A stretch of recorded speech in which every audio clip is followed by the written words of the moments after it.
Anthony Boobie Dixon out of Mississippi State, of course, played with the Buffalo Bills for a season. Now he's coaching down at Lehigh in Los Gatos, and he joins him on the roast. Anthony Boobie Dixon, what is happening, my man? Hey, what's good, fellas? What's good, man? What's good, man? If roasters want to hear from you, Niner fans love you. We saw you in Philadelphia. You always travel. You have worn that Niner logo with pride for so long, and it feels like the Niners mean a lot more to you just football, right? Outside of the field, It feels like you've embraced the culture, the organization in this region. Can you talk a little about that, Anthony? Well, man, it started as a kid for me, man. I grew up a Niner fan, man. Loved Jerry Rice. Watching him being from Mississippi, he was somebody we all looked up to, and, I fell in love with the red and gold did. And, you know what I'm saying? I told them at the NFL draft that, hey, I wanted to play for the 49ers. Y'all my favorite team. You know what I'm saying? They ended up drafting me, man. They changed my whole life, brought me to Cali for the first time.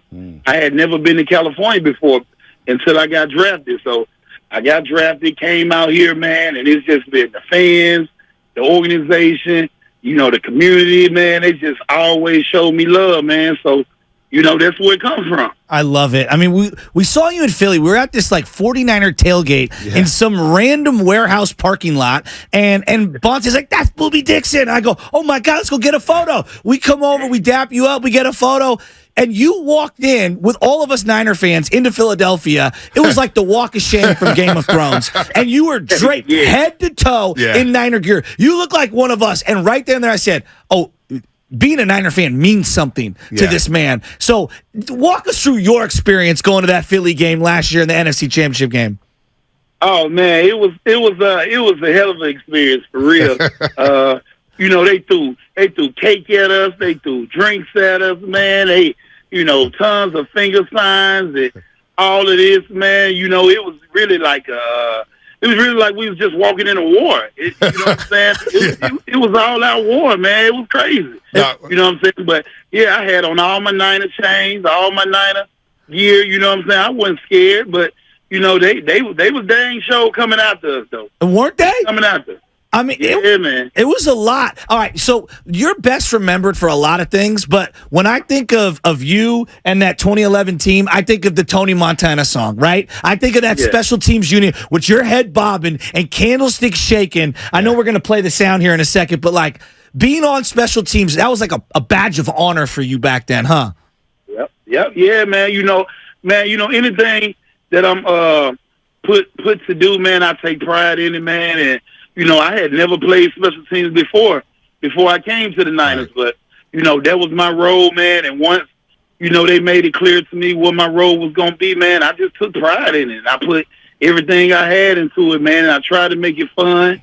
And, man, it was just a great time, man. Awesome time. No, I used to love after the game when you guys were winning, and here's the Tony Montana Boobie. Oh, here we go. When you used to run with Frank Gore and you grabbed that big old 49er flag and you be waving it in front of the candlestick faithful, I was like, oh, this guy embraces everything about the red and gold. Because you were a 1,000-yard rusher at Mississippi State twice. You caught over 40 passes your senior year at Mississippi State. So to go from star running back to special teamer, you embraced it like no other, man. So I think a lot of fans embraced you because of that.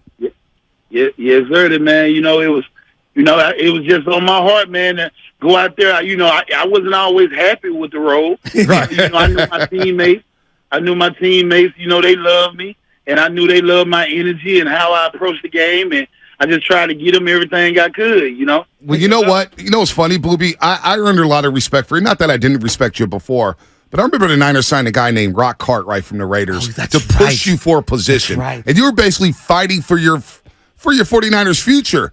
And you stepped up that preseason. You played well that preseason, and I could tell your teammates really enjoyed you balling out in that preseason. It was like, you can't cut me from this team. I deserve a spot on this 53-man roster. I think that brought out the best of you. Can you talk about that a little bit? Oh yeah, man. It was like probably pretty much after my first year, I was pretty much always on the fence. You know what I'm saying? Because when you're a 6th-round pick, you know what I'm saying. They can move you at any time. I wasn't a starter, so. You know what I'm saying? I seen guys come in all the time, but I knew what I could do. I was totally confident in what I could do. I knew I was one of the big dogs walking around the facility, And like y'all used to tell them every day, I'm going to show y'all every day why I belong here and why I'm one of the best players on the team. So, I just embraced it all, man. I even switched roles to playing fullback. Yep. I had never played fullback, but I switched roles to fullback, and I went out there head banging, and I just constantly showed my value every day. I was always at practice. I never got days off. I didn't want no days off. I felt like I had a point to prove it. That's where it came from, man. It was just pride, and I feeling like I had a point to prove, and I knew I wanted to be here. Now, I don't want to put your business out there, but I see this beautiful car come pulling up in the parking lot on Sunday, and I'm throwing the football around, and we're hanging, and all of a sudden, boom, you hop out, draped in your Niner gear. We see each other. You start telling me, you go to all the games and stuff. So, you played with Willis and Bowman, and you go to all these games now as a Niner fan, and clearly part of the Niner alumni. Warner and Greenlaw feel like they could have played on that defense back in the Harbaugh era. I love watching those two. Oh, man, love it. It's like, what I'm saying, they got this same type of aura to them. You know what I'm saying? It's like, you see them every week. They go out there and make big plays, big-time plays, man. They bring the energy. Fred on the sideline going crazy, just like Patrick used to do, man. I love it. I'll be behind the bench over there hyping them up. No, you do. Now, tell me about hyping up your players at Lehigh High School. What's going on there? Because I know you were coaching out in Mississippi, right, Boobie? Yes, sir. And I end up leaving this past year, and man, I met Kyle, which is the head coach for Lehigh School, and man, we kind of hit it off, and he offered me a spot to come on and help out, and man, I've been loving it. The kids embrace me every day I go there. They got the awesome energy on them, man. They work hard. Right now, since I've been back with the team, we 2-0 going into a big division game this weekend. And, man, I just couldn't be in a more happier space, man. I'm really loving working with them, being in the community, just trying to help out while I'm back out here. Hey, some of these kids, because I not on your level, but I do a lot of coaching, and they'll question your resume at times. Any kid ever question your resume, and then you got to pull out like a YouTube highlight or something? No, for real. Man, this new generation of kids, they got 1,000 questions. They always question us. But, like I tell them, man, it's already written. I tell them, if you need any confirmation, you can go on YouTube, you can go on Google. Yep. It's all there, you know what I'm saying? So, man, I just, and then I can still do a little something right now. We can really get it in, too, still. So I can still show them a little bit. Hey, you got to let them know you became the 7th player in Southeastern Conference history to lead your team in rushing 4 times. All 4 years you led Mississippi State in rushing, man. You also caught some passes out of the backfield, 56 passes for nearly 500 yards, another 4 touchdowns. So you pull up those Mississippi State clips, then you show them those hits you laid on special teams, and some of the runs you had at the fullback position or the running back position. I thought you was perfect for that running back room with Frank Gore and Kendall Hunter. Yep. And then, when I do all that, now they looking at it different. Exactly. I'm like, Who's your favorite? I'm a humble guy. I'm a humble guy. I'm a cool, chill guy. But it get real. Who's your favorite? Who's your favorite player on this team? Is it McCaffrey? Is it Juice? Kittle? You like some of the defenders? Like, who's your favorite player? My guy unquestioned is Debo, man. I love Debo, man. Did you see that interview this morning, man? No.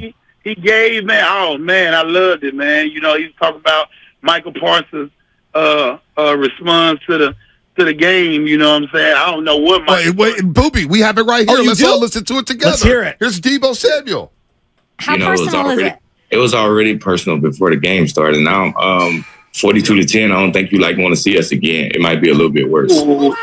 Debo. I don't know what we trust. Micah, Debo, I don't know what to say. I'm getting uncomfortable. I don't know what we trust. We trust, laugh now, cry later. I don't think you want to see us again. Yeah, I don't think they want to see us again either, Boobie. I don't think that they want that. Man. That's the energy. That's the energy, man, they need for everybody all year. And they'll get there, man. They'll win that Super Bowl. I love it. That's all that's missing. Hey, man, thanks for coming on, man. I see you a lot at the games, and from one Niner fan to another, I appreciate how you rock the red and gold, and it means a lot. Man, it means a lot to me, man. Like I said, the 49ers changed my life, man. They brought a kid from Mississippi that, been through a lot and, came out here, man, paid me some good money.